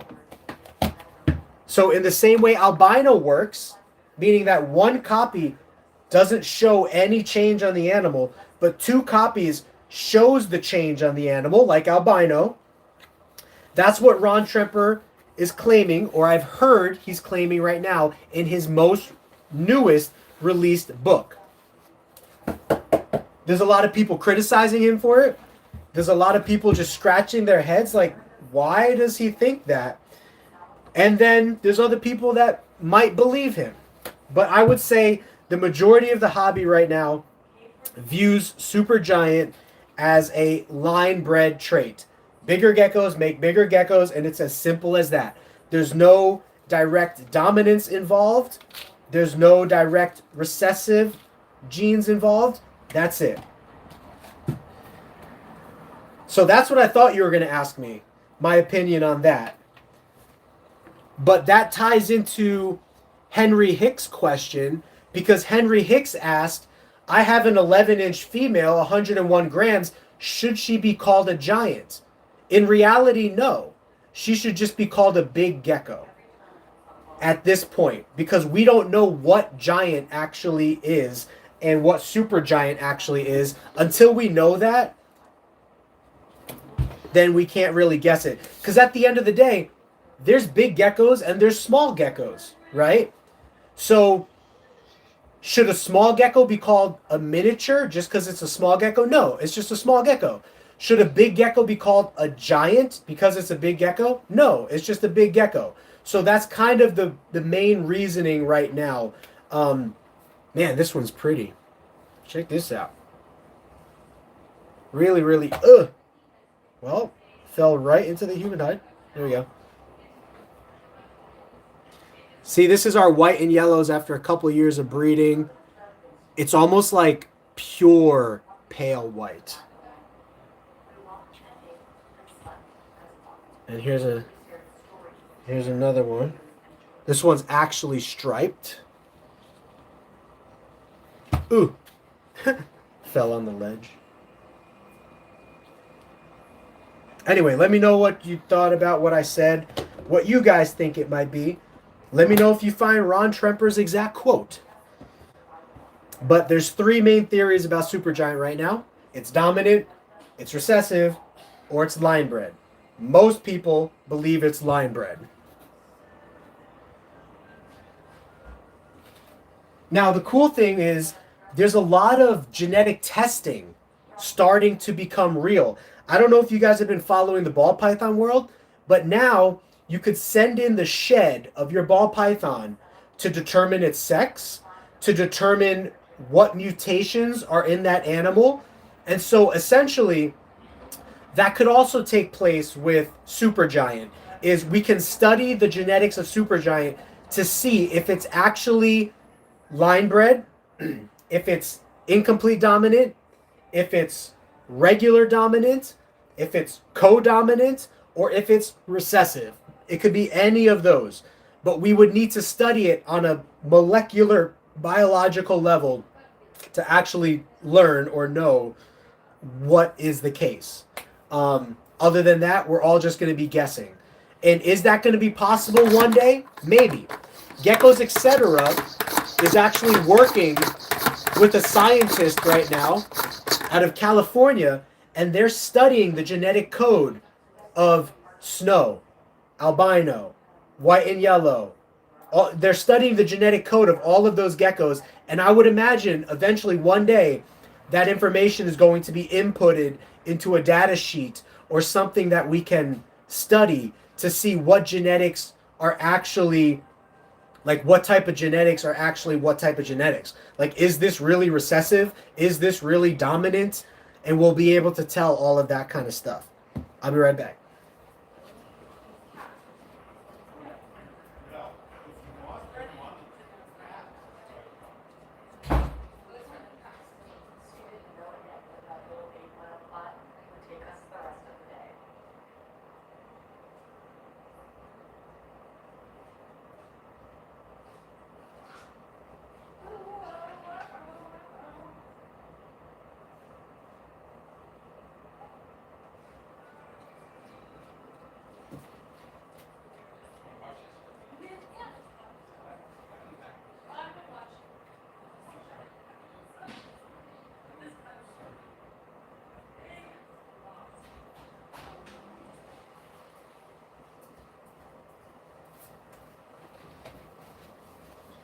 Okay, I got 2 more tubs to clean, and then that's going to be it. I'm going to call it a night there for the live stream.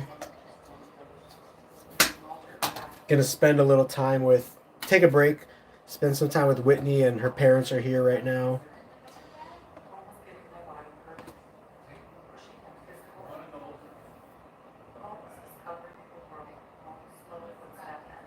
Yeah, there are a lot of people working on getting more colorful Supergiants. And I think one day, there's a good chance that it will catch up to where the regular market is. It's just going to take time, you know? And I love Supergiants, so don't get me wrong, please. I'm just answering my thoughts. You're very welcome, Rancho. Thanks for asking the question. That was a great question. We do sell geckos right now on geekygeckocreations.com. So that's the place that you can find our geckos. We're also going to be at the Phoenix Reptile Expo in Mesa, Arizona, November 19th and 20th. We will also be in the California Pomona Reptile Expo Super Show January 7th and 8th, I think it is. Or it's 8th and 9th, but it's around the first week of January. Yeah, Esteban says he believes it's polygenic, which he's saying is pretty much line bred, which is multiple genes interacting to create a bigger or smaller gecko. And that's pretty much what I think right now.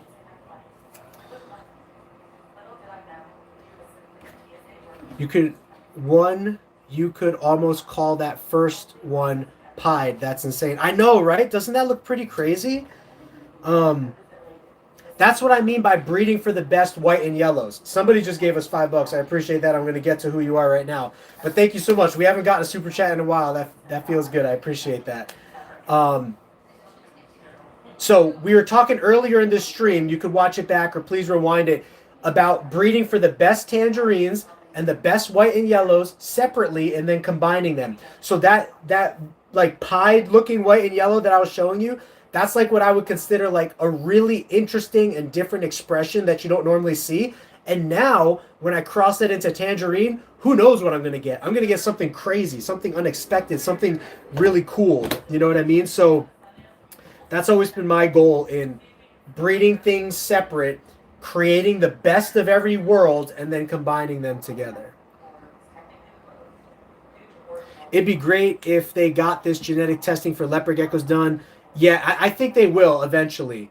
Maybe we'll help with that. Well, Steve has a much larger collection than we do, and he's already doing that. But if I can help contribute in any way to that, then I will.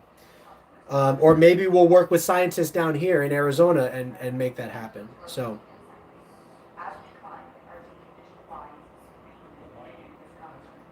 Oh, you mentioned it at the same time as me. That's funny.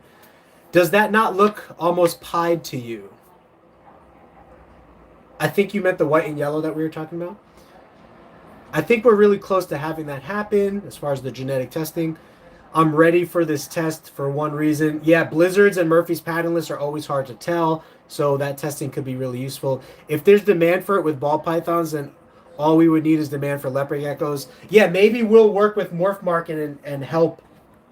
What they need is... Here's why this is funny. What they need is sheds, right? That's the way that they build up the genome of the ball pythons, is sheds. So obviously we're going to have to come up with something else for leopard geckos because these guys eat their sheds. So we're going to need to send them like leopard gecko poo or something, right? But thank you, Deez. I appreciate it. Esteban Rivas, thank you so much. And I love the sticker too. It's a circle with a little plant that looks like Bulbasaur. Just chilling. I really appreciate that $5. Thank you so much, Esteban. Do you ever go to any North Carolina shows? Not right now because we're on the West Coast, but maybe in the future. Yeah, pied leopard geckos are pretty cool. I can't get my male to lock with the big girl. She walks around carrying him. Yeah, that was... I kid you not, my Black Knight got the workout of his life last year because I tried to breed him to this one giant eclipse snow female that we have, and I kid you not, he was in there for an hour and couldn't get it done. So I tried on a different day, and he was in there for an hour and couldn't get it done. She was letting him. He was trying. He just couldn't get in position, you know, and that's what happens when a tail is too big or one gecko's too large and another gecko's too small. So that can definitely happen. I think with enough time and enough chances and enough variation of geckos, we could, you can eventually find success. It's just real. I didn't find success with it last year with the couple times that, the couple different geckos that I tried multiple times, Ooh, 3 Hearts Design. First time watcher, what's in the containers behind you? So it's all leopard geckos. I've been kind of cleaning, and if you rewind this episode, I was showing off different leopard geckos that were in the bins. We keep this room at ambient temperature of 85 degrees. All the geckos digest. They do really, really great. And thanks so much for searching. Yeah, I hope to see you back in another live. We have lots of videos about breeding, ovulations, eggs, incubation, what it looks like when a girl doesn't want to breed, like all the genetic morphs of leopard geckos. We have a lot of those. So Thank you so much, Dragonheart Rancho. It looks like I hit all the questions here. My son is watching with me. He's 13, so excited to research. Yeah, we actually talked about a lot of good topics in this 2-hour live stream. So if you want, I'm going to end it now, but please rewatch the stream. There was a lot of good questions that people asked, and we were showing a bunch of cool geckos. And if you look through the videos in our history, we have all kinds of videos of education on feeding the geckos, housing the geckos, breeding the geckos. How do you know if a female is ready to breed? All of that kind of stuff. And we have wonderful followers here too that always chime in the lives and answer questions. So I'm going to go ahead and probably shut it down there. My phone's dying. We've been at it for a while. I got to take a break. So I really appreciate you guys. Thank you so much for being here. I'll try to do another one spontaneously if I can. And then eventually we're going to jump back onto consistent live streams where like it'll be every Monday night again at 7 or something. It's just I got out there for a second. It's a weird time in the company right now where we're just, trying to find time for everything. So I appreciate your guys' patience. Thank you guys so much, Esteban, for that $5 donation. Again, I really appreciate you guys, and I will see you in the next video. Until then, have a Geeky Gecko great day. Peace.